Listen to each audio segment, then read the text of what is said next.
दिवस 2023 के अवसर पर आज का दिन साइबर अपराध की थीम के लिए निर्धारित किया गया है। और मैं ये बताना चाहूँगा आप लोगों को कि विगत कुछ सालों में साइबर अपराध की शिकायतों में और घटनाओं में काफ़ी वृद्धि हुई है। ये वृद्धि देश में सभी इलाकों में हुई है और बिहार में भी हुई है। खासतौर से कोविड महामारी के बाद से इसमें काफ़ी शिकायतों में बढ़ोतरी देखी गई है और राज्य के कुछ जिले ऐसे हैं जो साइबर हॉटस्पॉट्स के रूप में निकल के सामने आए हैं, जिसमें सर्वाधिक शिकायतें और कांड दर्ज हुए।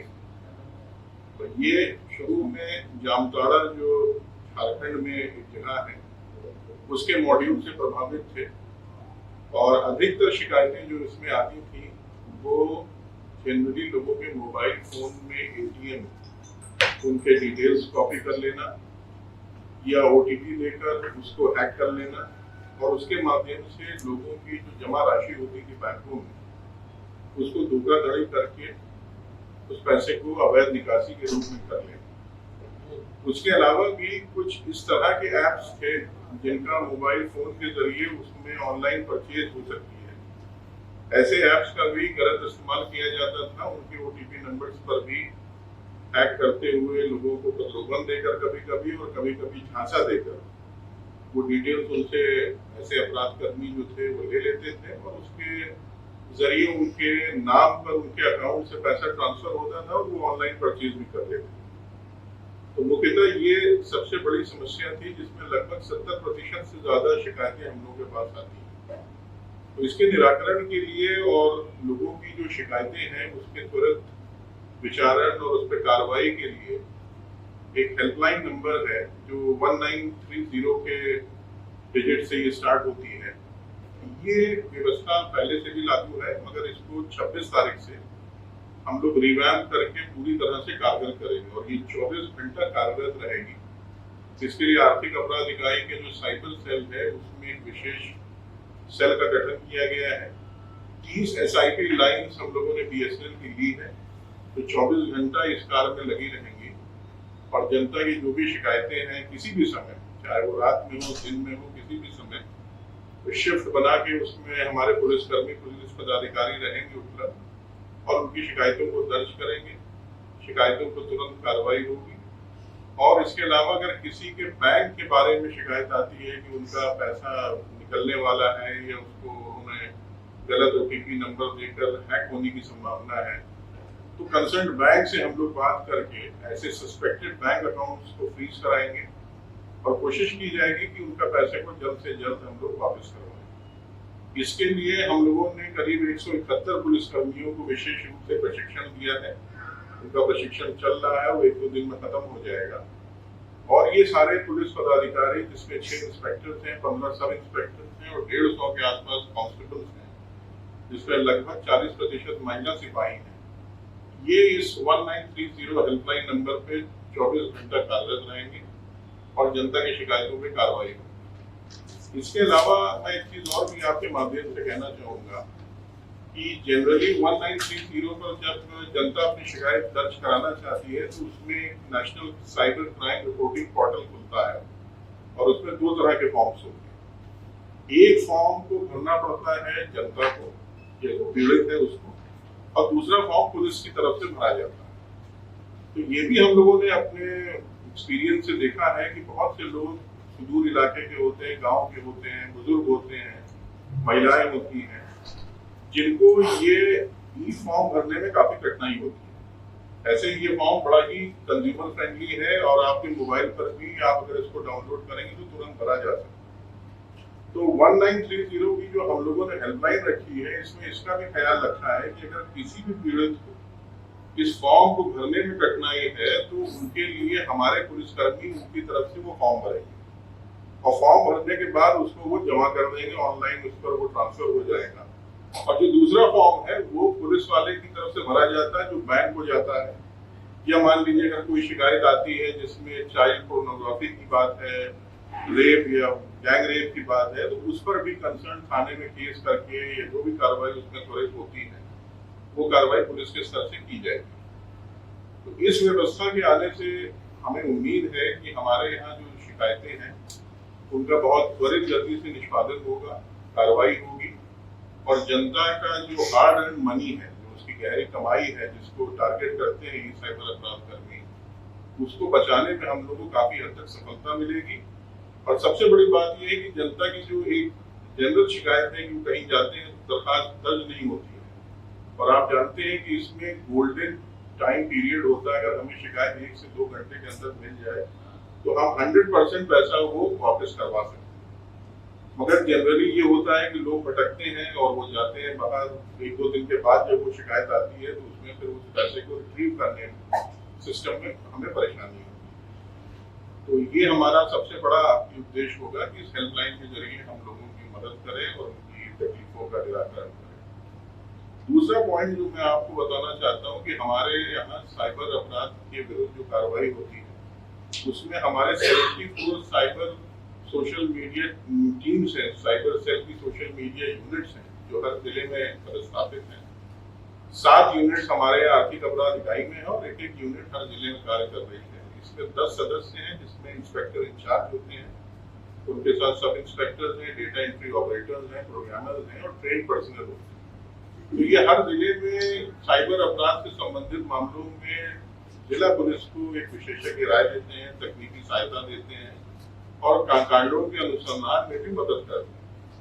तो इन टीम्स को और विकसित किया जा रहा है। इनको अब सभी जगह पर एक वाहन भी उपलब्ध करा दिया गया है और इसके सशक्त होने से इसमें और एडवांस रूप इनका आएगा सामने। तो इससे जिला स्तर पर भी जो कार्रवाइयां हैं, जो अपराध के विरुद्ध कार्रवाई चल रही है, उसमें तेजी आएगी। इसके अलावा हमारे यहाँ एक central cyber crime forensic laboratory और ट्रेनिंग सेंटर का भी निर्माण हुआ है और वो पूरी तरह कार्यरत है। ये cyber crime protection against women and children एक प्रोग्राम है भारत सरकार का, उसके तहत इसकी स्थापना हुई है जिसमें 2.30 करोड़ की लागत की बिल्डिंग बनी है। इसमें हार्डवेयर और सॉफ्टवेयर सारे हैं, टेक्नीशियंस हैं, एक्सपर्ट्स हैं और इनका बेसिकली काम होता है कि ये जो भी हमारे पास डिजिटल एविडेंस आती है, यानी अगर किसी जगह से कोई सीजर होता है या कोई टेक्निकल उनको स्पेसिफिकेशन चाहिए साइबर अपराध से जुड़ी चीजों का, उसकी जांच होती है और उसका तुरंत उनको जिला को या कंसर्न एजेंसी को हम लोग प्रोवाइड करते हैं। और साथ ही साथ ट्रेनिंग सेंटर्स के रूप में भी लोगों को ट्रेनिंग देने का काम ये सेंटर कर रहा है। अभी तक हम लोगों ने 651 थाना अध्यक्ष स्तर के पदाधिकारियों को ट्रेनिंग दी है, 1881 कुल पुलिस अफसरों को दिया गया है, 201 जुडिशियल ऑफिसर्स को ट्रेनिंग दी गई है और 190 के आसपास हम लोगों ने पब्लिक प्रोसिक्यूटर्स को ट्रेनिंग दी।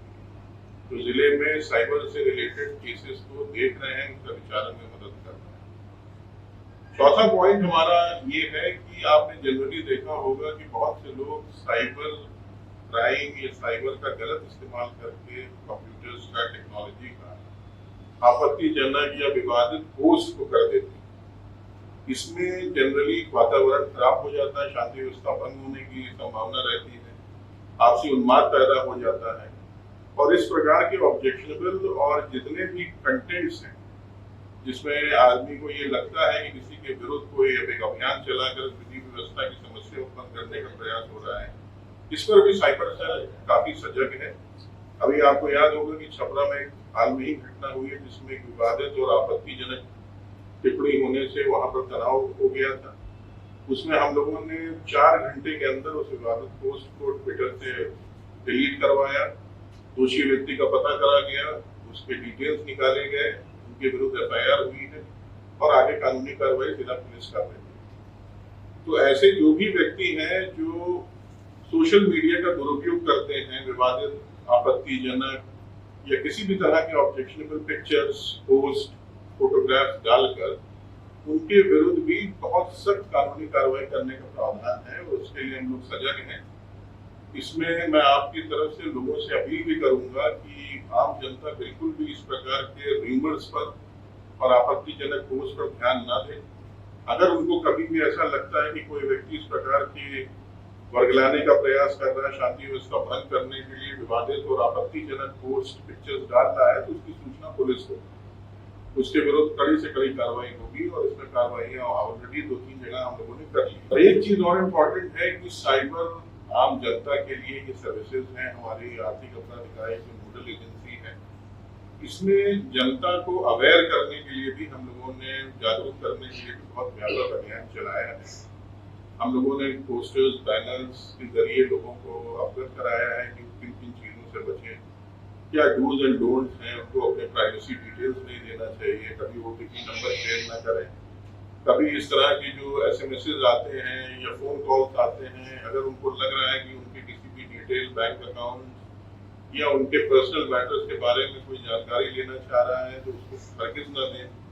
और ऐसे कोई भी सस्पिशियस कॉन्टैक्ट कम्युनिकेशन के बारे में तुरंत वो हमारे साइबर सेल को फ़ोन कर सकते हैं, हेल्पलाइन नंबर्स का इस्तेमाल कर सकते हैं, नेशनल पोर्टल पर लॉग इन कर सकते हैं, नहीं तो अपने सबसे नज़दीकी थाना को भी कवर कर सकते हैं, जिससे ऐसे व्यक्तियों के ऊपर हम लोग ससमय कार्रवाई करें। और यही मैं आश्वस्त करना चाहूँगा जनता को कि देहात पुलिस दिवस के अवसर पर आज साइबर अपराध को हम लोगों ने मुख्य थीम रखा है और बिहार पुलिस और आर्थिक अपराध इकाई पूरी तरह सजग है। हम लोग अपनी तरफ से कोई प्रयास नहीं छोड़ेंगे कि जनता की शिकायतें, जनता की जो परेशानियां हैं साइबर के क्षेत्र में, उसमें उनको कोई उसका दुरुपयोग करके, उनको इस तरह से धोखाधड़ी करके उनकी हार्ड एंड मनी, उनकी गहरी कमाई को ले सके।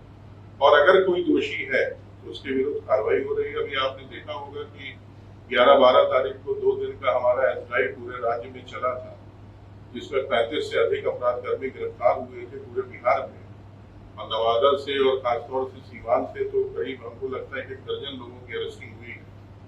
तो ये कार्रवाई भी हमारी चल रही है कि इंटेलिजेंस की, सर्विलांस की, ऐसे अपराधकर्मियों पर, ऐसे इलाकों पर जहाँ पर हमें शिकायतें मिल रही हैं, और साथ ही साथ जनता से भी हम उनको जागरूक भी करना चाहते हैं। रोज हमारे होम डिपार्टमेंट की भी तरफ से एडवर्टीजमेंट्स आ रहे हैं, लोगों को जानकारियाँ दी जा रही हैं कि वो बचें किसी भी तरह से। और अगर कोई शिकायत है तो वो जरूर हमसे संपर्क करें, उसका त्वरित निष्पादन।